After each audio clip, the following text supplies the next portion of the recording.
Guys, so what I want to talk today is about injuries. Now, injuries is one of the number one things why people go off track and then probably stay off track for a very long time. Why? Because they can't train to their best of their ability.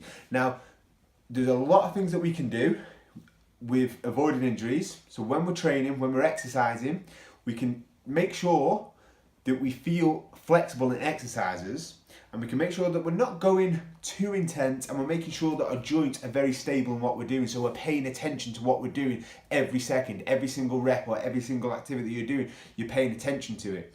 Okay, that is a one way, but it's inevitably sometimes you're going to get injured.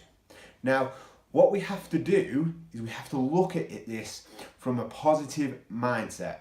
Okay, we can get all grumpy and we can get all like, oh, it's in my head, and don't get me wrong, I've done that many times. But I've learned from my mistakes, and I've learned that you can work around injuries, and then you need to do what you need to do to prevent them from ever happening again.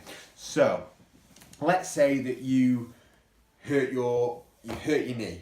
Okay. Now I've hurt my knee before because originally I damaged my ligaments, which caused my calf to tighten up, and I ignored it, carried on squatting, and then I started to get really, really horrendous knee pain.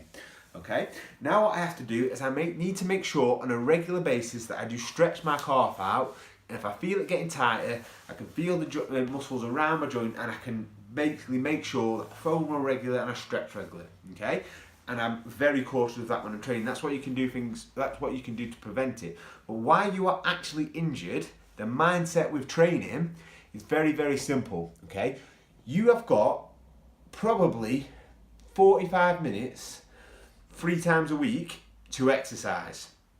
Now, in them 45 minutes, I would possibly say avoid movement of the injury so that you can get the most out of that 45 minutes. So if you've injured your lower body, just for a couple of weeks, just do upper body. So when you're in there, you can perform well, you can get that good feeling, get them endorphins going, and you can actually feel like you've had a good workout, and you'll leave with a lot more positive attitude.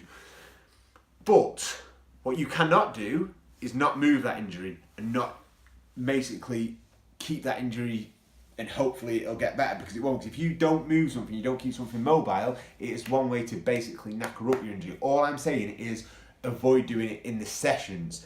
Now, my advice would be go all out in the sessions, avoiding it completely so you get that good workout, because there's no point going half-assed, going really light on your squats if you've injured your lower body, on 10% of the weight you can actually do and 10% of the movement you can actually do.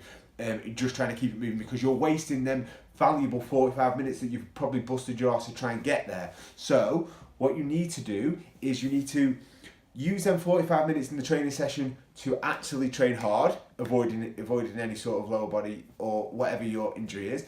And then you need to basically set aside 15 minutes most days at home to do, if you've got any injury and you want to keep it moving, do your flexibility work, do your movement work, do some light squats so you actually keep it moving, do some light lunges, keep doing the stuff that you probably would have done half-assed in the sessions, in any training session that you do, then do it at home so you can actually keep it moving. And that is one way, so you're still getting a good positive session in during the week, you're actually doing something about your injury, and then once your injury starts to get better, then you can go back into your training sessions or your gym environment, and you can start to train again hard on where your injury was.